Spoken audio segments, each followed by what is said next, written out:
Welcome back to Yathra's kitchen. അപ്പോൾ ഇന്നത്തെ നമ്മുടെ റെസിപ്പി ഉണ്ടല്ലോ, വളരെ ഹെൽത്തി ആയിട്ട് തയ്യാറാക്കിയ ഒന്നാണ് കൊഴുക്കട്ട ഉണ്ണിയപ്പം കേട്ടോ.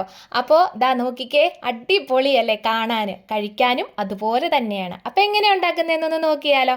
അതിനായിട്ട് നമ്മളൊരു പാത്രത്തിലേക്ക് 1 കപ്പ് അരിപ്പൊടി എടുത്തിട്ടുണ്ട്, 2 ടേബിൾ സ്പൂൺ ഗോതമ്പ് പൊടിയുണ്ട്, കുറച്ച് ഉപ്പും ചേർത്ത് കൊടുത്ത് 1 നുള്ള് ബേക്കിംഗ് സോഡയും കൂടെ ചേർത്ത് കൊടുക്കുന്നുണ്ട് കേട്ടോ. അപ്പോൾ അരിപ്പൊടി എടുക്കുമ്പോൾ ശ്രദ്ധിക്കണേ, അപ്പത്തിൻ്റെ പൊടി ഉണ്ടല്ലോ അതാണ് എടുക്കേണ്ടത്, പുട്ടുപൊടി എടുക്കരുത്. നല്ല നൈസായിട്ടുള്ള പൊടി വേണം നമുക്ക് എടുക്കാനായിട്ട്. ഇനി ഇതിലേക്ക് സാദാ വെള്ളം ഉണ്ടല്ലോ, പച്ചവെള്ളം ചേർത്ത് കൊടുക്കുന്നുണ്ട്. എന്നിട്ട് നന്നായിട്ടൊന്ന് മിക്സ് ചെയ്തെടുക്കണം. വെള്ളത്തിൻ്റെ അളവ് എങ്ങനെയാണെന്ന് വെച്ചിട്ടുണ്ടെങ്കിൽ അരിയുടെ വറവ്, നമ്മുടെ അരിപ്പൊടി ഉണ്ടല്ലോ അതിൻ്റെ ഒരു വറവ് നല്ല വറവാണെന്നുണ്ടെങ്കിൽ നമ്മൾ വെള്ളം ഒഴിച്ച് മിക്സ് ചെയ്ത് വെക്കുന്നതിനനുസരിച്ച് അത് ചിലപ്പം കുറുകി വരാനുള്ള സാധ്യതയുണ്ട്. അപ്പോൾ എന്നിരുന്നാലും ഒരു 10 മിനിറ്റ് നമുക്ക് റെസ്റ്റ് ചെയ്യാനായിട്ട് വെക്കാം.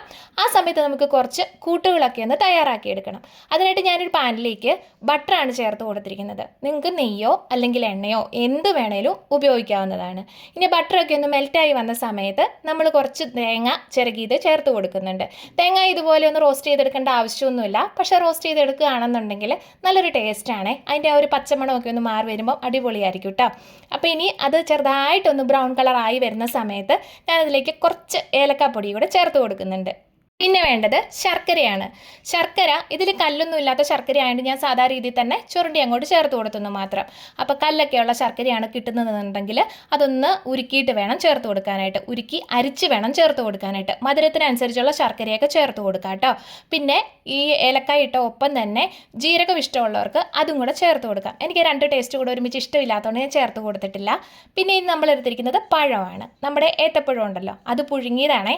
പുഴുങ്ങി അത് ഇതുപോലെ നന്നായിട്ടൊന്ന് ഉടച്ചിട്ട് വേണം ഇതിലേക്ക് ചേർത്ത് കൊടുക്കാനായിട്ട്. നല്ല പഴുത്ത പഴമാണെന്നുണ്ടെങ്കിൽ ഒന്നുകൂടെ നല്ലതായിരിക്കും. നമുക്ക് അത്ര പഴുത്ത പഴം ഇവിടെ കിട്ടാനില്ല, വല്ലപ്പോഴും കിട്ടാറുള്ളൂ. അപ്പോൾ കിട്ടിയത് വെച്ചിട്ട് നമ്മൾ ചെയ്തതാണ് കേട്ടോ. അപ്പോൾ ഇനി ഇതെല്ലാം കൂടെ നമ്മുടെ മിക്സിലേക്ക് ചേർത്ത് കൊടുത്തിട്ട് നന്നായിട്ട് ഉടച്ച് അതെല്ലാം കൂടെ ഒന്ന് നന്നായിട്ട് വഴറ്റിയെടുക്കണേ. അപ്പോൾ ഒരു ലോ ടു മീഡിയം ഫ്ലെയിമിൽ മാത്രമേ ഇടാവുള്ളൂ. പെട്ടെന്ന് റെഡിയാക്കാൻ പാകത്തിനായിട്ട് നമ്മൾ ഹൈ ഫ്ലെയിമിൽ ഇടരുത് കേട്ടോ. ശർക്കര ആയതുകൊണ്ട് തന്നെ അത് കരിഞ്ഞു വരാനുള്ള സാധ്യതയൊക്കെ ഉണ്ടേ. അപ്പോൾ ഇതെല്ലാം കൂടെ ഒന്ന് റെഡി ആയിട്ടൊക്കെ നമുക്ക് കിട്ടിയിട്ടുണ്ട്. ഇനി നമ്മളൊന്ന് ചെറുതായിട്ട് തണുക്കാനായിട്ട് ഒരു പാത്രത്തിലേക്കാക്കി മാറ്റി വെച്ചിട്ടുണ്ടായിരുന്നു കേട്ടോ. അപ്പോൾ തണുത്തൊക്കെ വന്നതിന് ശേഷം നമ്മൾ കയ്യിലേക്ക് ഇത്തിരി എണ്ണയൊക്കെ തൂത്ത് കൊടുത്തിട്ടുണ്ട്. ഇനി അത് കുഞ്ഞു കുഞ്ഞു ബോളുകളായിട്ട് നമുക്കൊന്ന് റെഡിയാക്കി എടുക്കണേ. അപ്പോൾ ഒരു കുഞ്ഞു നെല്ലിക്കയുടെ വലിപ്പം അത്രയൊക്കെ മാത്രം മതിയാവും. കാരണം വെച്ചാൽ നമ്മൾ ഉണ്ണിയപ്പച്ചട്ടിയിലല്ലേ റെഡിയാക്കി എടുക്കുന്നത്, അതുകൊണ്ട് ആ ഒരു വലിപ്പം നമുക്കറിയാമല്ലോ. അങ്ങനെ വേണം റെഡിയാക്കി എടുക്കാനായിട്ട്. അങ്ങനെ ഞാൻ ആദ്യത്തെ കുറച്ച് ഇത് റെഡിയാക്കി ഉരുളകളൊക്കെ റെഡിയാക്കി വെച്ചിട്ടുണ്ട്. അപ്പം നമ്മുടെ മാവ് ഒരു 10 മിനിറ്റ് കഴിഞ്ഞിട്ടുണ്ടായിരുന്നു. അപ്പോൾ അതും കൂടെ നമുക്കൊന്ന് നോക്കാം.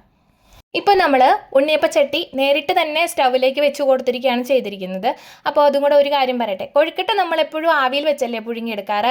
അപ്പോൾ വലിയ പാത്രങ്ങളൊക്കെ ഉള്ളവർക്ക്, അതായത് നാട്ടിലൊക്കെ ആകുമ്പോൾ വലിയ പാത്രങ്ങളൊക്കെ ഉണ്ടാവുമല്ലോ, അപ്പോൾ അതിലേക്ക് ഇറക്കി വെക്കാൻ സൗകര്യമുള്ളവർ അങ്ങനെ ഈ ഉണ്ണിയപ്പച്ചട്ടി ഇറക്കി വെക്കുകയാണെങ്കിൽ നല്ലതായിരിക്കും. നമുക്കതിനുള്ള സൗകര്യം കുറവായതുകൊണ്ട് ഞാൻ നേരിട്ട് തന്നെ സ്റ്റൗവിലേക്ക് വെച്ച് കൊടുത്തെന്ന് മാത്രം കേട്ടോ.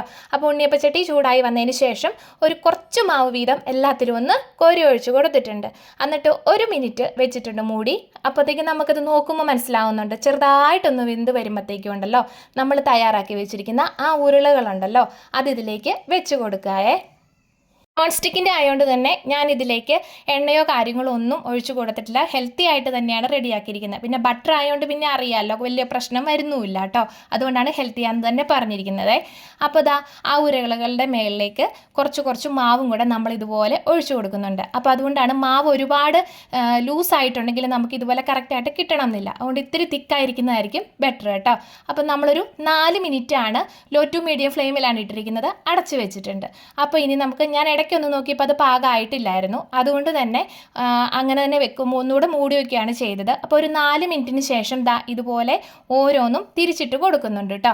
അപ്പോൾ ഈ തിരിച്ചിട്ട് കൊടുത്തതിന് ശേഷം പിന്നെ നമുക്കിനി അത് മൂടി വെക്കേണ്ട കാര്യമില്ല, അല്ലാതെ തന്നെ നമുക്കത് തയ്യാറായി കിട്ടുന്നതാണ്. അപ്പോൾ ഒരു 2-3 മിനിറ്റ് കൂടെ നമുക്ക് വെച്ചായിരുന്നാലും മതിയാവും കേട്ടോ. അങ്ങനെ ദാ ഇത് കണ്ടോ, നല്ല സെറ്റായിട്ട് കിട്ടിയിട്ടുണ്ട്. എണ്ണയൊന്നും ഒഴിച്ചില്ലേ പോലും നന്നായിട്ട് നമുക്ക് കിട്ടും. പ്രത്യേകിച്ചും നോൺ സ്റ്റിക്കിൻ്റെ ആയതുകൊണ്ടായിരിക്കാം ഒരു പക്ഷെങ്കിൽ അങ്ങനെ ദാ ഇതെല്ലാം ഒന്ന് റെഡിയാക്കി കിട്ടിയിട്ടുണ്ട്. നമുക്കിതെല്ലാം കൂടി ഒന്ന് മാറ്റി വെച്ചിട്ട് രണ്ടാമത്തതും തയ്യാറാക്കിയെടുക്കാം കേട്ടോ. നമുക്കിത് ഉണ്ണിയപ്പച്ചട്ടി മാത്രമല്ല ഇഡ്ഡലിത്തട്ടിൽ വെച്ചിട്ട് വേണേലും തയ്യാറാക്കി എടുക്കാവുന്നതാണ്. അല്ലെന്നുണ്ടെങ്കിൽ കുഞ്ഞു ബൗളുകളുണ്ടല്ലോ, അതിനകത്ത് വേണേലും നമുക്കിത് റെഡിയാക്കി എടുക്കാവുന്നതാണ്. അപ്പം ഞാൻ എന്തായാലും ഇഡ്ഡലിത്തട്ടിലേക്ക് ഒന്ന് കാണിച്ചു തരാം കേട്ടോ. അതും ഈ പറഞ്ഞ പോലെ തന്നെ കുറച്ച് വീതം മാവുകൾ കോരി ഒഴിച്ചിട്ടുണ്ട്, എന്നിട്ട് അതൊന്ന് ആവിയിലേക്ക് വെച്ചിട്ടുണ്ട്. അപ്പോൾ ഇതാ ഇതുപോലെ ഒരു നോൺ സ്റ്റിക്കിൻ്റെ പാത്രത്തിലാണ് വെച്ചിരിക്കുന്നത്. വെള്ളം നന്നായിട്ട് തിളച്ചൊക്കെ വന്നിട്ടുണ്ടായിരുന്നു. അങ്ങനെ വെച്ചും അതും ഒരു 2-3 മിനിറ്റാണ് ഇതുപോലെ തന്നെ സെറ്റ് ചെയ്ത് വെച്ചിരുന്നത് കേട്ടോ. അപ്പോൾ അതിനുശേഷം ആ ഉരുളകൾ നമ്മൾ വേറെ റെഡിയാക്കി വെച്ചിട്ടുണ്ടായിരുന്നല്ലോ, അപ്പോൾ അതെടുക്കുമ്പോൾ മാത്രം ഇത്തിരി കൂടെ വലിപ്പം വേണമെന്ന്. കാരണം വെച്ചിട്ടുണ്ടെങ്കിൽ ആ കുഴിവ് ഇത്തിരി കൂടെ വലിയതാണല്ലോ, അതുകൊണ്ട് ഞാനതങ്ങോട്ട് പരത്തി അങ്ങോട്ട് വെച്ചെന്ന് മാത്രം കേട്ടോ. പിന്നെ അതിൻ്റെ മേലേക്ക് കുറച്ചുകൂടെ മാവ് ഇതുപോലെ തന്നെ കോരി ഒഴിച്ചു. 3 തരത്തിൽ ഇതുപോലെ ഞാൻ ഉണ്ടാക്കി കേട്ടോ. അപ്പോൾ എന്തായാലും എനിക്കിഷ്ടമായത് ഉണ്ണിയപ്പച്ചട്ടിയിൽ നമ്മൾ തയ്യാറാക്കി എടുത്തിരിക്കുന്നതാണ്. അതിനാണ് കുറച്ചുകൂടെ ടേസ്റ്റ് ആയിട്ട് തോന്നിയത് കേട്ടോ. അപ്പോൾ എന്തായാലും ഇതും കൂടി ഒന്ന് കാണിച്ചു തരണമെന്ന് തോന്നി, അതുകൊണ്ട് കാണിച്ചു തന്നേ ഉള്ളൂ. അങ്ങനെ അതും ഒന്ന് സെറ്റായി കിട്ടിയിട്ടുണ്ട്. ഇനി നമുക്ക് ഉണ്ണിയപ്പച്ചട്ടിയിൽ റെഡിയാക്കിയിരിക്കുന്നത് എങ്ങനെയാണെന്ന് നോക്കിയാലോ. ദാ ഇത് കണ്ടോ, പഴത്തിൻ്റെ മിക്സും അടിപൊളി ടേസ്റ്റ് എന്ന് വെച്ചാൽ കിഡിലനാണ്, ഒരു രക്ഷയില്ല. അപ്പോൾ അത് ആവിയിൽ വെച്ചിരിക്കുന്നത് ഇങ്ങനെയും നമുക്ക് കിട്ടിയിട്ടുണ്ട്. അതും അടിപൊളിയായിട്ട് തന്നെയാണ്, പക്ഷേ ഉണ്ണിയപ്പച്ചട്ടിയിൽ ഉണ്ടാക്കിയിരിക്കുന്നതിന് ഒരു പ്രത്യേക സ്വാദാണ്. പിന്നെ ബാക്കി നമ്മൾ പകുതിയായിട്ടാണ് വെച്ചിരിക്കുന്നത് കേട്ടോ. അപ്പോൾ മുഴുവനായിട്ട് കവർ ചെയ്തിട്ടില്ലായിരുന്നു, ചുമ്മാ മാവ് കോരി ഒഴിച്ച് അതിലേക്ക് വെക്കുകയാണ് ചെയ്തത്. അപ്പോൾ ഇഷ്ടമായോ? ഇഷ്ടമായെങ്കിൽ ഒന്ന് പറയാൻ മറക്കരുത് കേട്ടോ.